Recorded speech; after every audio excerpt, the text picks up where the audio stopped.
여러분, 오늘 본문의 말씀은 우리가 너무나 잘 아는 오병이어의 말씀이죠. 즉 보리떡 5개와 물고기 2마리로 무려 5,000명을 먹인 기적의 사건입니다.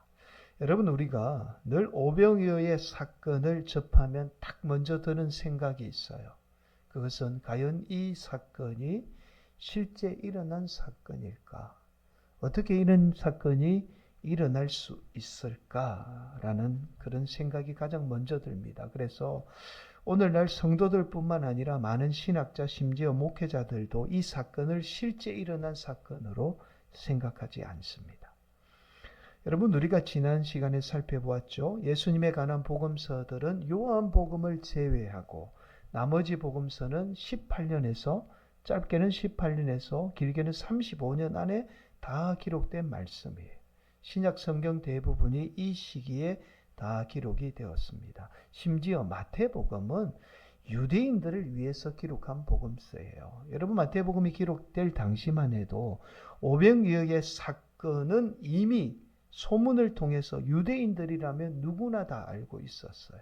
심지어 현장에 직접 있었던 사람들도 여전히 살아 있었습니다. 자, 부활도 마찬가지예요. 근데 만약에 그들에게 예수님이 일으키지도 않은 사건을 마치 일으킨 사건으로 거짓으로 이야기했다라면 기독교는 많은 사람들에게 거짓말하는 종교로 낙인이 찍혀서 오히려 오늘 말로 말하면 역풍을 맞게 되었을 겁니다. 여러분, 제자들이 바보들이 아닌 이상은 이 정도 상식이, 이 정도 사실을 모를 리가 없었던 거예요. 자, 여러분, 그래서 오늘 우리의 현실로 보면 사실은 이게 말도 안 되는 사건처럼 보이죠. 그러나 당시만 해도 많은 사람들이나 심지어 예수님을 믿지 않는 자들도 이 사건, 오병이의 사건은 실제 일어난 사건으로 당연하게 받아들였다는 사실입니다. 여러분, 사실 이 오병이어의 기적의 사건보다 사건 너머에 존재하는 의미가 있어요. 그 의미가 더 중요합니다. 여러분, 역사적인 사실은 그 사실 자체만으로도 중요하죠.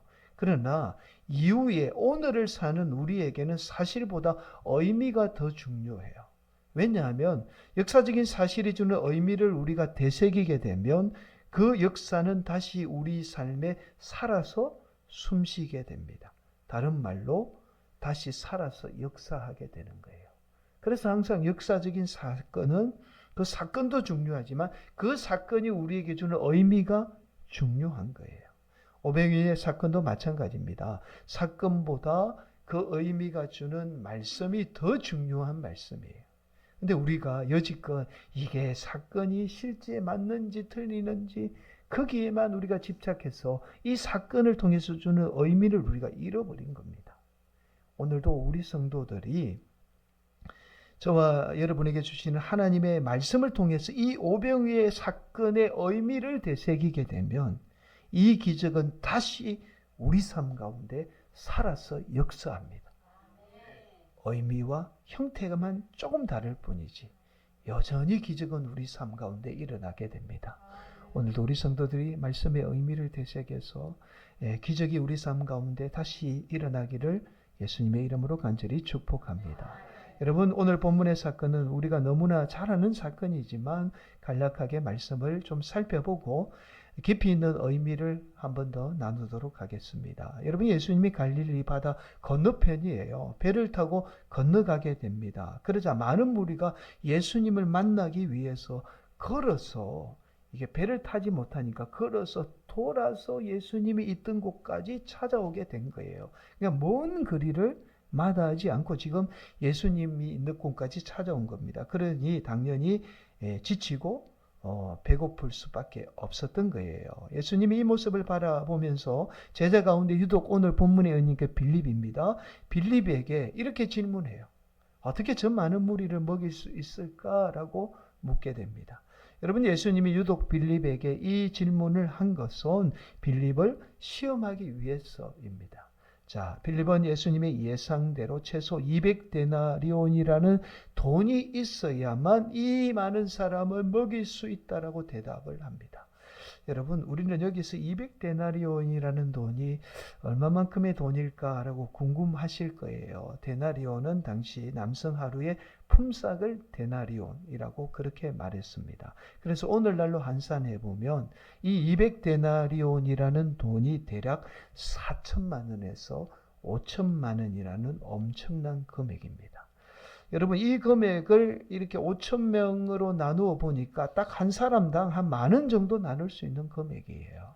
자, 그래서 10,000원이면, 오늘날 10,000원이면 넉넉하지는 않지만 그래도 한 끼 정도의 식사를 할 수 있는 돈이잖아요. 그래서 빌립이 예수님에게, 예수님, 최소 200데나리온이라는 돈이 있어야만 이 많은 무리를 먹일 수 있습니다 라고 그렇게 대답을 했던 겁니다. 그러나 빌립의 대답대로 최소 200데나리온이라는 돈이 있어도 그 늦은 시간에 한꺼번에 5,000명을 먹일 수 있는 음식을 구하는 것은 사실상 불가능한 일이죠. 요즘이면 모르겠습니다. 요즘도 한꺼번에 5,000명을 갑자기 먹일 수 있는 그런 곳이 어떻게 빵을 여러 군데 사서 할 수 있을지는 모르겠지만, 그러나 예수님 당시만 해도 아무리 돈이 있어도 한꺼번에 5,000명을 먹일 음식을 구하는 것은 사실은 불가능한 일이었던 거죠.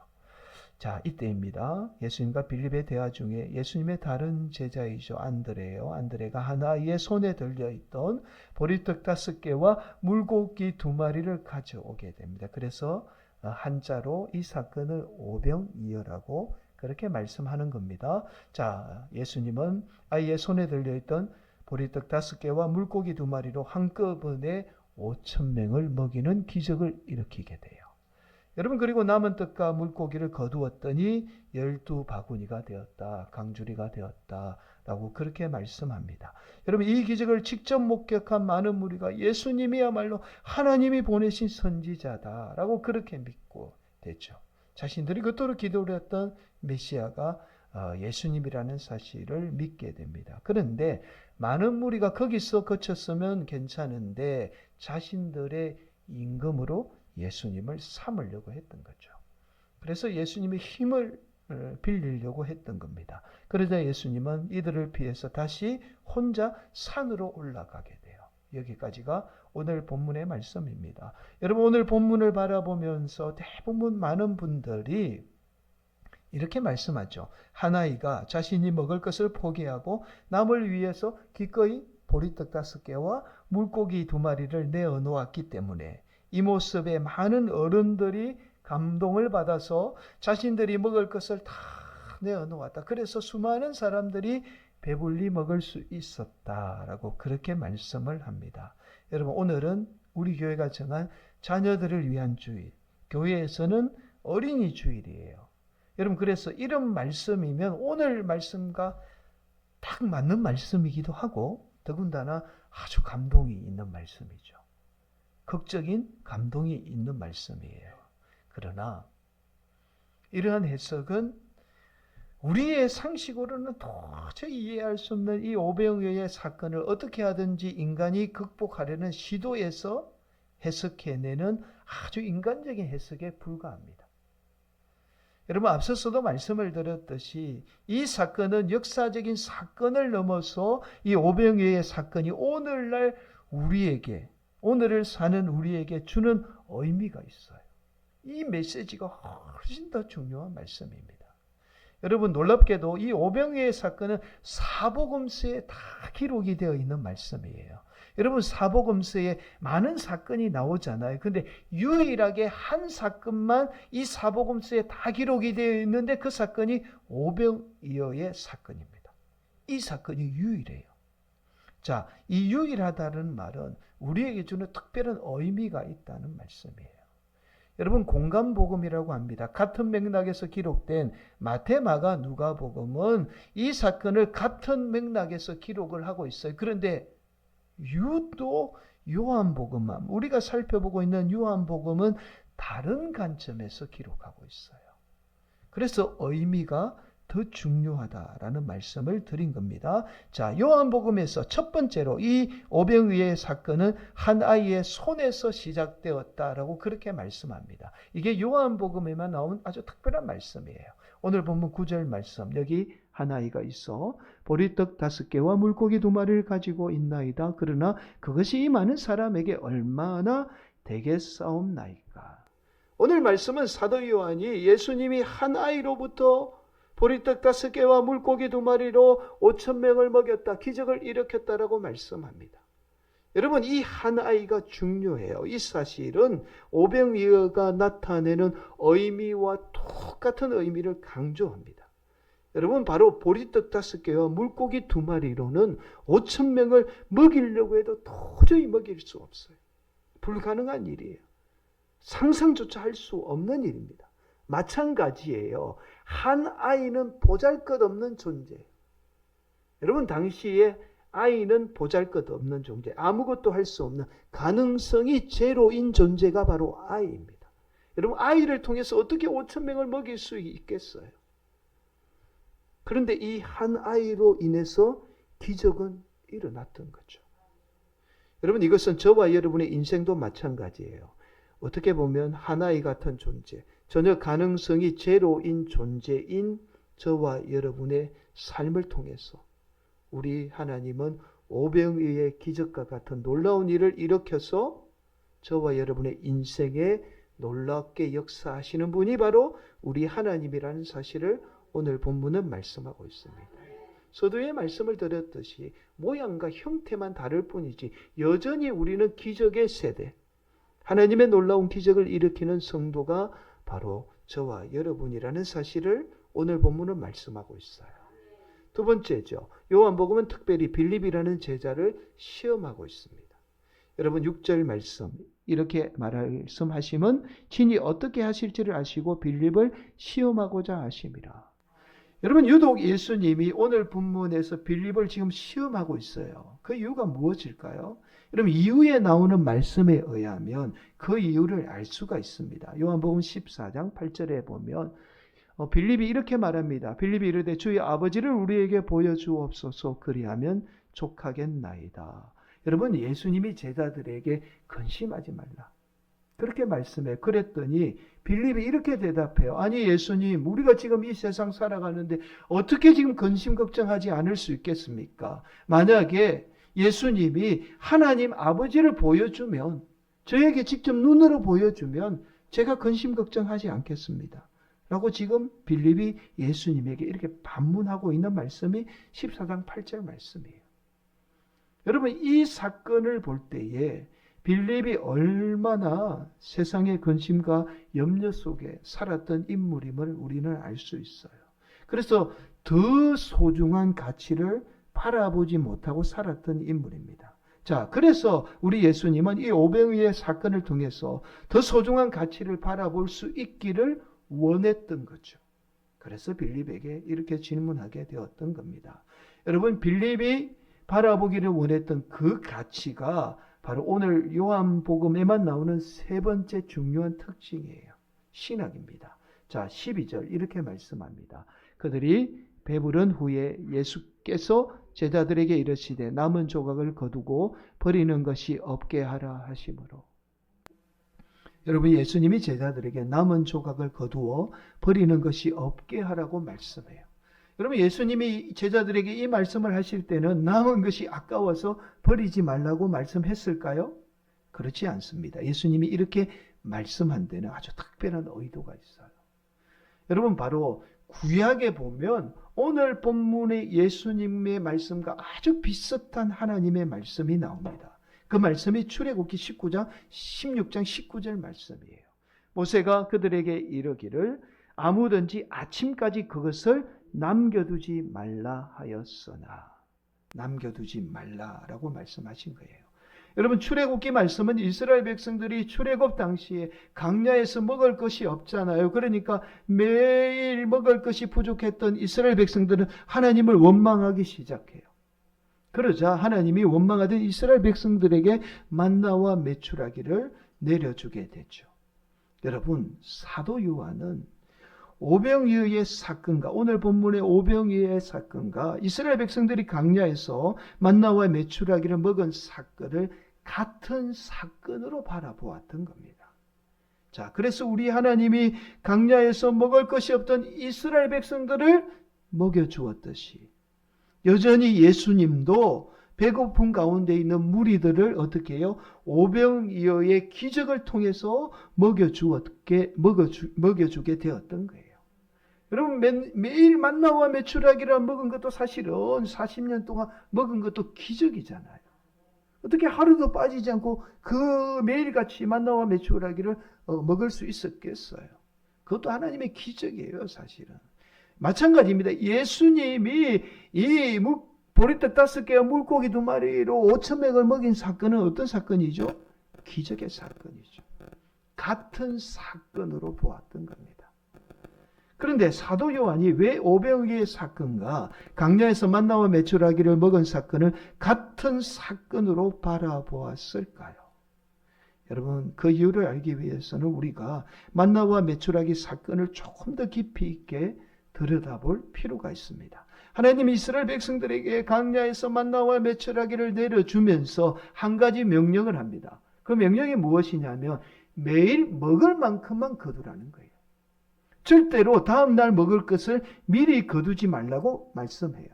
왜냐하면 다음날 먹을 것을 미리 거두게 되면 벌레가 생기고 냄새가 나서 먹지 못하게 된다는 거예요.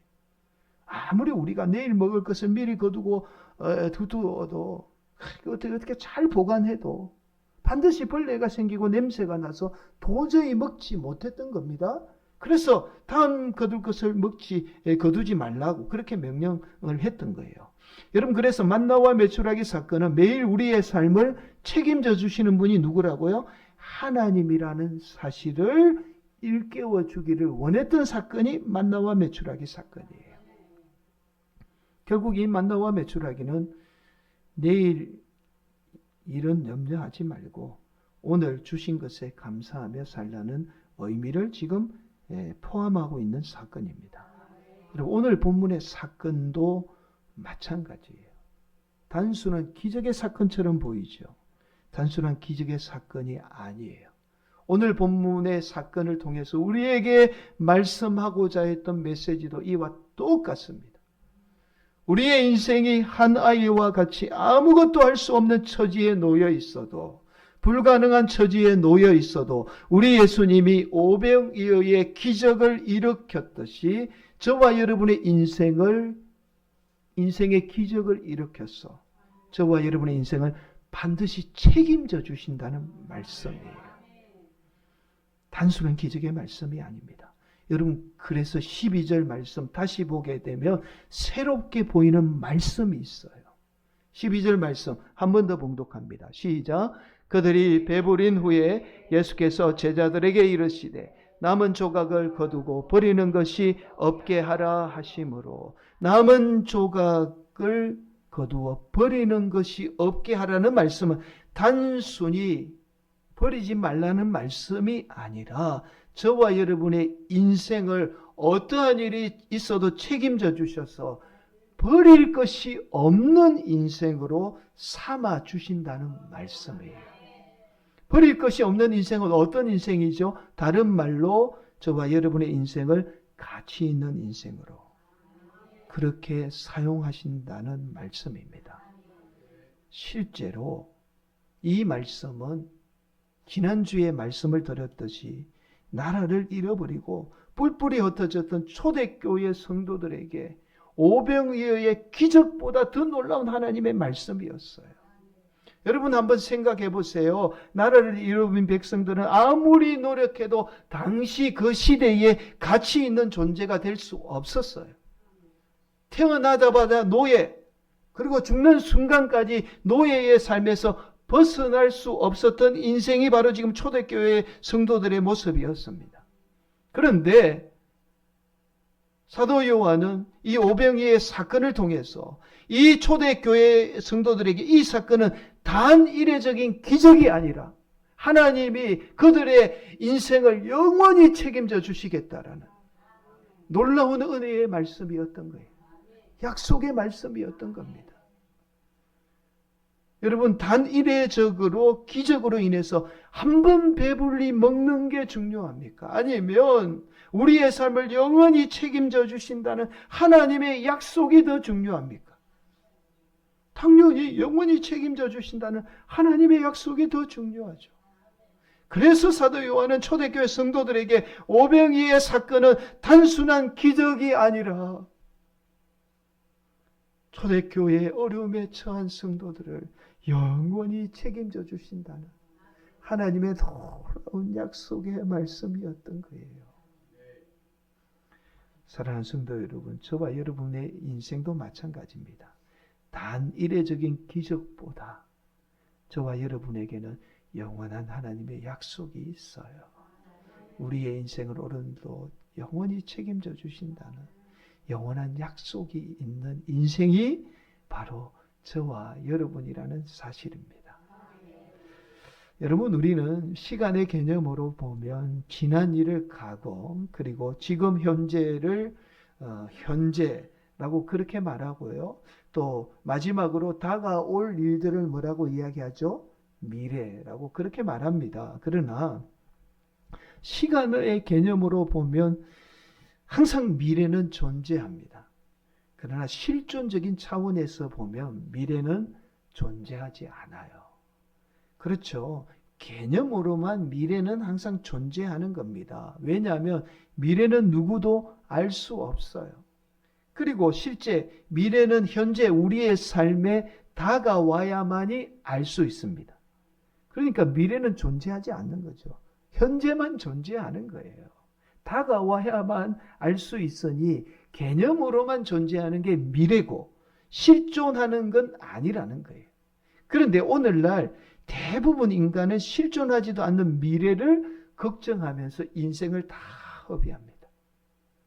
대부분의 인간이 고통을 겪게 되는 이유도 바로 실제로 존재하지 않는, 일어나지도 않을 미래를 걱정하는 데부터 시작을 해요. 여기에서부터 인간의 고통이 시작이 된다라고 그렇게 말합니다. 그래서 미래의 걱정과 염려 때문에 우리 인간은요, 가장 소중한 시간이죠. 지금 현재 누려야 할 하나님의 은혜를 놓치고 사는 거예요. 빌립처럼 현재 예수님과 함께하며 감사하며 기뻐해야 될 그것을 놓치고 살았던 겁니다. 여러분, 현재 우리가 얼마나 감사한 일이 많은지 몰라요. 오늘은 여러분 자녀를 위한 주일이에요. 자녀들 한번 생각해 보세요. 저도 저의 자녀를 보니까 정말 영원할 줄 알았어요. 그 자녀가 크는 그 순간, 그리고 가장 예쁜 순간, 내 품에 다 이게 막 안겨서 떠나지 않는 그 순간이 영원할 줄 알았어요. 그 현재의 기쁨을 제대로 누리지 못했습니다. 근데 어느 순간에 지나가 버리더라고요. 여러분, 그래요.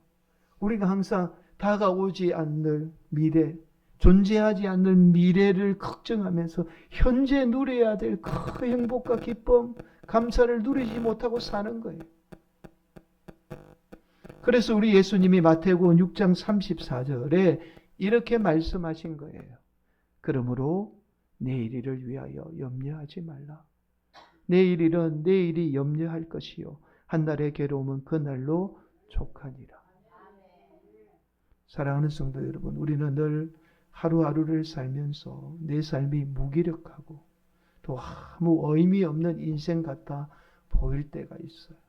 반복되는 일상 속에서 내 삶이 이대로 의미 없이 끝나지는 않을까? 정말 내 인생 이대로 끝나는 것은 아닐까? 그렇게 염려와 불안 속에 우리가 살아가요. 그래서 늘 오지 않는 미래를 염려하며 우리가 걱정하게 되는 거죠. 사랑하는 성도 여러분, 그래서 늘 세상은 우리에게 이렇게 속삭이죠. 미래를 잘 준비해야 된다. 네 인생 미래를 잘 대비해야 한다. 그렇게 세상은 늘 우리에게 말합니다. 이게 세상의 특징이에요. 그러나 우리가 그렇게 끊임없이 불안하게 살게 만드는 게 세상입니다. 그러나 여러분, 우리가 아무리 미래를 잘 대비해도 우리 하나님이 우리 인생 지켜주지 않으면 한순간에 다 물거품이 돼요. 다 소용없는 거예요. 그래서 우리 인간은 미래를 대비할 수 있는 존재가 아닙니다. 실제로 그래요. 하나님이 지켜주셔야 됩니다. 그러나 우리 하나님은요, 광야에서 만나와 메추라기로 이스라엘 백성들을 어떻게 해요? 40년 동안 하루도 그러지 않고 매일 먹여 주었듯이 배고픔에 시달리던 백성들을 오병이어의 기적을 통해서 먹여 주었듯이 저와 여러분의 인생도 반드시 책임져 주시는 분이 우리가 믿는 하나님입니다. 그래서 하나도 버릴 것이 없는 인생으로 저와 여러분을 복 주시는 분, 오늘도 우리 성도들이 지금입니다. 매일 주어지는 하루에 감사하며 기쁨으로 날마다 우리의 삶을 채워나가게 될 때에 우리 인생은 가치 있는 인생, 복된 인생이 되는 거예요. 여러분, 일본의 정신과 전문의이자 뇌과학자입니다. 세계적인 석학이에요. 권위자예요. 우리 인간의 뇌를 연구하는 의사가 있습니다. 이분이 가바사와 시온이라는 분입니다. 이분이 쓰신 책 가운데 감사하는 내가 인생을 바꾼다라는 책이 있습니다. 여러분, 이 책에 이렇게 말합니다. 우리가 매일 주어진 삶에 감사하며 살게 되면 우리 뇌에서 도파민, 옥시토신 그리고 세로토닌과 같은 물질이 분배가 된다는 거예요. 이 물질은 우리가 음식을 먹어서 분비되는 물질이 아닙니다. 우리가 감정에 의해서 분비되는 물질이 도파민, 옥시토신, 세로토닌이에요. 근데 이 물질이 어떻게 우리의 인생의 건강에 좌우하느냐 하면 우리 수면의 질을 좋게 하고 스트레스를 이겨내게 하고 심지어 회복 탄력성을 갖게 해서 면역성을 갖게 한다는 거예요. 그래서 우리를 사람의 생명을 관장하는 물질이 바로 도파민, 옥시토신, 세로토닌인데 이건 우리가 어떻게 생긴다고요? 매일 주어진 하루하루에 감사하고 기뻐하고 행복할 때에 생기는 물질입니다. 반면에 불평불만과 일어나지 않는 일들에 대해서 염려하고 걱정하게 되면 우리 인간의 두려움을 관장하는 전두엽이 있어요. 이 전두엽이 계속해서 커집니다. 계속해서 커져요. 뇌의 전두엽이. 결국 우리 인간은 외부의 어떤 사건, 상황 때문에 불행한 것이 아니라 우리 스스로 불안과 어떤 불평과 걱정 때문에 만들어 놓은 이 거대해진 전두엽 때문에 우리 스스로 인생이 불행하게 된다는 거예요. 여러분이 왜 불행한지 아십니까? 여러분이 부모님에게 물려받았던 잘못된 생각, 그리고 평생 여러분이 불안과 걱정을 통해서 만들어 놓은 여러분의 전두엽 때문에 지금 여러분이 불행한 거예요. 행복하지 못한다고 생각을 하고 있는 겁니다. 이 원인을 알아야 돼요. 사랑하는 성도 여러분, 그래서 저와 여러분에게 오늘날 반드시 필요한 믿음이 하나님이 우리 인생 책임져 주신다는 믿음입니다. 이 믿음이 우리로 걱정과 불안 가운데 살지 않도록 하는 원동력이에요. 우리 인생이 살면서 어떻게 불안과 걱정과 두려움 없이 살 수 있겠습니까? 그러나 하나님이 오늘도 저와 여러분을 반드시 책임져 주신다는 이 믿음을 우리가 갖게 되면 우리가 불안과 두려움 가운데도 날마다 감사하며 기뻐하며 살게 되는 겁니다. 오늘도 그 하나님으로 말미암아 우리 성도들이 주어진 하루하루가 복되며 행복한 삶을 살아서 그래서 하나도 버릴 것이 없는 하루하루가 가치 있는, 그래서 인생 전체가 가치 있는 복된 인생이 되시기를 예수님의 이름으로 간절히 축원을 드리겠습니다.